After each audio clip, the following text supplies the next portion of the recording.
Praise lord. ધન્યવાદ. આ સવારમાં પ્રભુની સંગતિમાં તથા દૈનિક વચન દ્વારા, દૈનિક વચનના માધ્યમ દ્વારા પ્રભુના વચનો આપણે કરવાના માટે પ્રભુએ ફરી એકવાર સમય અને તક આપી છે. માટે ધન્યવાદ આપીએ છીએ. પ્રભુજીને સ્તુતિ કરીએ છીએ અને આભાર માનીએ છીએ.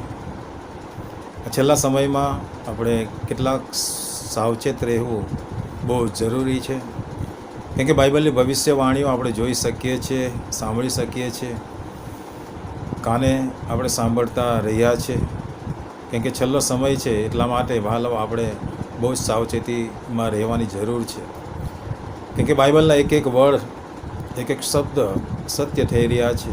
એવી જ ભવિષ્યવાણી પણ આપણા માટે બાઇબલની અંદર લખવામાં આવી છે. આવો વચનમાં જતાં પહેલાં આપણે ટૂંકી પ્રાર્થના કરીએ. ધન્યવાદ રાજા, ધન્યવાદ પિતા પરમેશ્વર, ધન્યવાદ પવિત્ર આત્મા, તમારી અદ્ભુત દયા કૃપાના માટે સ્તુતિ કરીએ છીએ. ધન્યવાદ આપીએ છીએ પ્રભુજી. આ સમય તમે ફરી એકવાર અમને આપ્યો છે. દૈનિક વચનના માધ્યમ દ્વારા વચનને આપલે કરવાના માટે સ્તુતિ કરીએ છીએ. પવિત્ર આત્માની અગવાઈ, પવિત્ર આત્માની સાથ સહકાર અમે માંગીએ છીએ પ્રભુજી. હા પિતા પરમેશ્વર, અમને વચનમાં લઈ જાઓ, સમજણ આપો, એ અમારી પ્રાર્થના છે પ્રભુજી. આ નિર્માન મહિમા ગૌરવ સગળું તમને આપીને પ્રાર્થના પ્રભુ ઈસુ ખ્રિસ્તના સામર્થ્ય નામમાં માંગી લઈએ છીએ પિતા. આમેન. પ્રભુજી જે સમયની અંદર આ જગત પર હતા તે સમયની અંદર શિષ્યોની સાથે વાત કરતા હતા અને કહેતા હતા. માથી લખેલી સુવાર્તાની અંદર લખવામાં આવ્યું છે 19મા અધ્યાયની અંદર, ત્યાં લખવામાં આવ્યું છે એમના જે શિષ્યો હતા તે શિષ્ય બધું છોડીને પ્રભુની પાસે આવે છે. પ્રભુ જ્યારે આમંત્રણ કરે છે, મચ્છી પકડતા હોય ત્યાંથી બોલાવે છે, દાણ લેતા હોય ત્યાંથી બોલાવે છે. બધા શિષ્યોને અમુક અમુક જગ્યાએથી, એ લોકોને અલગ અલગ જગ્યાએથી બોલાવવામાં આવે છે. અને તે સમયની અંદર પિત્તર કહે છે કે પ્રભુજી, અમે સગળું છોડીને તમારી પાછળ આવ્યા છે, તો અમને શું મળશે?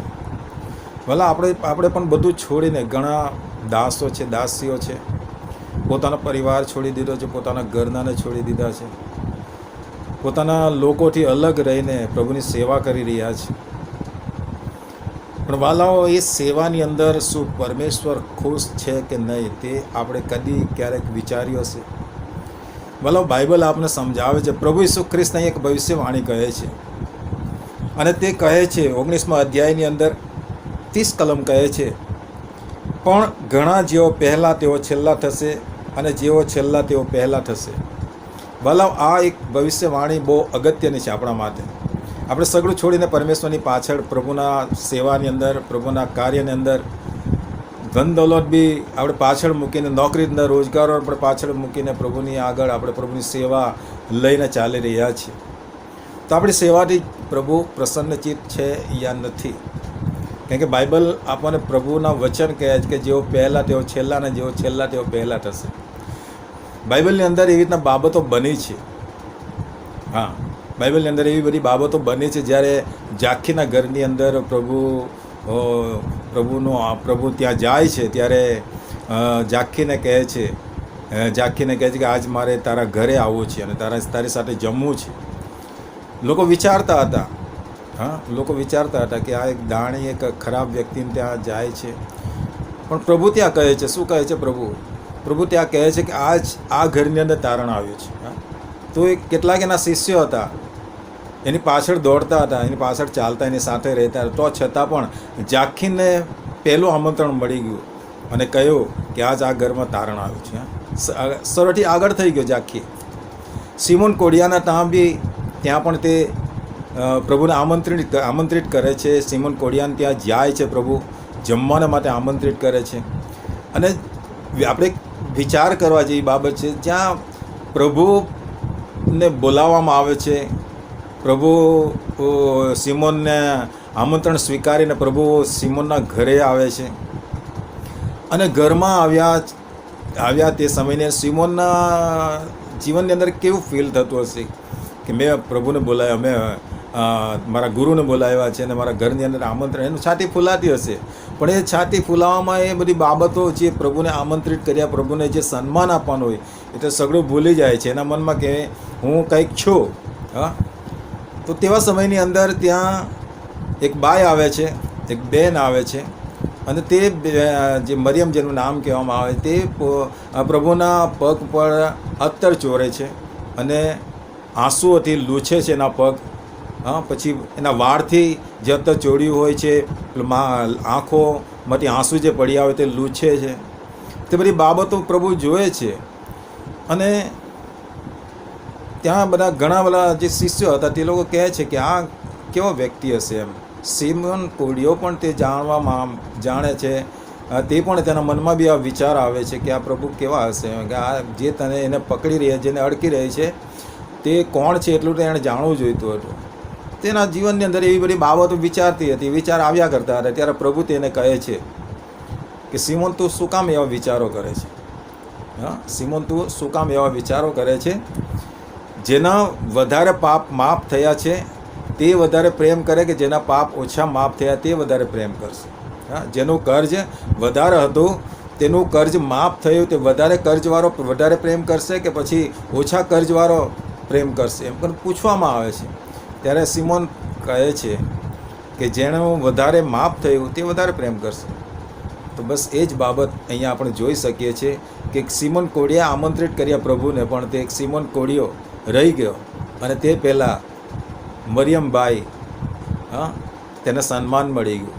સિમોન કરતાં પહેલાં નીકળી ગઈ. ને બાઇબલ આપણને સમજાવે છે સિમોન કરતાં તે પહેલાં નીકળી ગઈ. અને સિમોન તો કોઢિયો હતો અને તેનો કોડ બી આમને એમ રહ્યો, પણ પેલી બાઈ પ્રભુથી સન્માનિત થઈ.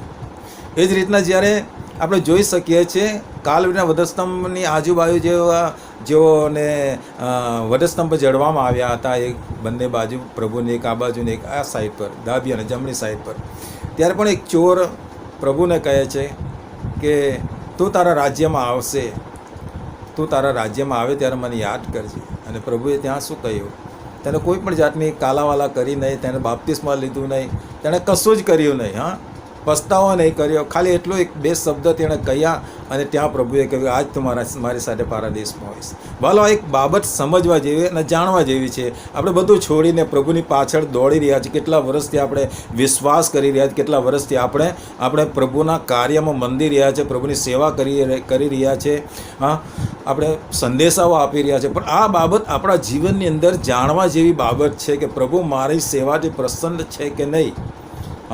નહીં તો ઘણા જેઓ પાછળ હતા તેઓ આગળ થઈ ગયા છે, અને આગળ છે તેઓ પાછળ થઈ રહ્યા છે. આ બાઇબલની ભવિષ્યવાણી છે ને એ થશે. કેમ કે પ્રભુએ પોતે કહ્યું છે 30મી કલમની અંદર, પણ ઘણા જેઓ પહેલાં તેઓ છેલ્લા થશે અને જેઓ છેલ્લા તેઓ પહેલાં થશે. યાદ રાખીએ વાલા, આ બાઇબલની ભવિષ્યવાણી છે. આ વચનને બહુ બારીકીથી આપણે સમજવાની જરૂર છે, આપણા જીવનની અંદર એને લાવવાની જરૂર છે. જે સમયની અંદર વાડીમાં જ્યારે નોકરો કામ કરતા હતા, તો જે વાડીનો જે માલિક હતો તેણે પણ જે પાછળ આવ્યા હતા તેને પણ એટલા જ આપ્યા, ને જે આગળ આવ્યા તેને પણ એટલા જ આપ્યા. ત્યાં પણ પ્રભુનું વચન કહે છે કે જેઓ પહેલાં તેઓ છેલ્લા, અને જેઓ છેલ્લા તેઓ પહેલાં થશે. ને તો વાલાઓ, આપણે જાણવા જેવી બાબત એ છે કે આપણે આગળ છે કે પાછળ છે, ક્યાં અટવાયા છે, એની ખાસ માહિતી આપણા જીવનની અંદર રાખવી બહુ જરૂરી છે. કેમ કે બાઇબલની ભવિષ્યવાણી આપણે છેલ્લા સમયની અંદર જોઈ રહ્યા છીએ.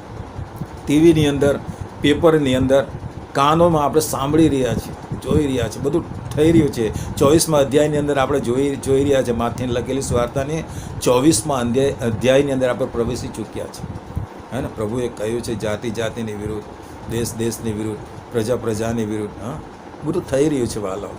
માટે આ વચન બહુ આપણા જીવનની અંદર જરૂરી બાબત છે. આ વચનને આપણે આપણા જીવનની અંદર લાવીએ અને યાદ કરીએ, હું છેલ્લો છું કે પહેલો છું. પ્રભુનો વચન પર આશીષ આપે. આમેન. આવો તો કે પ્રાર્થના કરીએ. ધન્યવાદ રાજા, ધન્યવાદ પિતા પરમેશ્વર, ધન્યવાદ પવિત્ર આત્મા. આભાર પિતા પરમેશ્વર, આજના દિવસની અંદર અમે પ્રાર્થના કરીએ છીએ પ્રભુજી, અમારા દેશના અર્થતંત્ર માટે પ્રાર્થના કરીએ છીએ, દેશના અધિકારીઓ માટે અમે પ્રાર્થના કરીએ છીએ, જેઓની આજે બર્થડે છે, જેઓનો આજે જન્મદિવસ છે પ્રભુજી, જેઓને આજે લગ્ન એનિવર્સરી છે પિતા પરમેશ્વર, સર્વ એઓના માટે અમે પ્રાર્થના કરીએ છીએ પ્રભુજી. સર્વ રીતે એઓને તમે આશીષ કરો પ્રભુજી. હર ક્ષેત્રમાં એવો ફલે ફૂલે વધે અને આશીર્વાદિત થાય એ અમારી પ્રાર્થના છે પ્રભુજી. અમારા દેશ પર તમારી કૃપા, તમારી દયા રહે, હરેક વિશ્વાસી કુટુંબ પરિવારો પર, હરેક મંડળીઓ પર, હરેક અગુવાઓ પર તમારી દયા અને કૃપા અને વિશેષ પિતા પરમેશ્વર અમે પ્રાર્થના કરીએ છીએ કે છેલ્લા સમયની અંદર પ્રભુજી તમારા લોકો જે નોકરી ધંધા રોજગારમાં જતા હોય તેઓના માટે પણ અમે પ્રાર્થના કરીએ પ્રભુજી. તેઓના માટે પણ રવિવારની પ્રભુજી રજા રહે, રવિવારના પ્રભુજી તેઓ આઝાદ રહે પિતા પરમેશ્વર તમારી સેવાના માટે. પિતા પરમેશ્વરને પૂરતો સમય મળે એવી કૃપા તમે થવાડો, જેથી આઝાદી થઈને પ્રભુજી તમારી સેવા કાર્યમાં લોકો આગળ વધનારા બને એવી કૃપા તમે થવાડજો પિતા પરમેશ્વર. આદર, માન, મહિમા, ગૌરવ સગળું તમને આપીને પ્રાર્થના પ્રભુ ઈસુ ખ્રિસ્તના સામર્થ્ય નામમાં માંગી લે છે.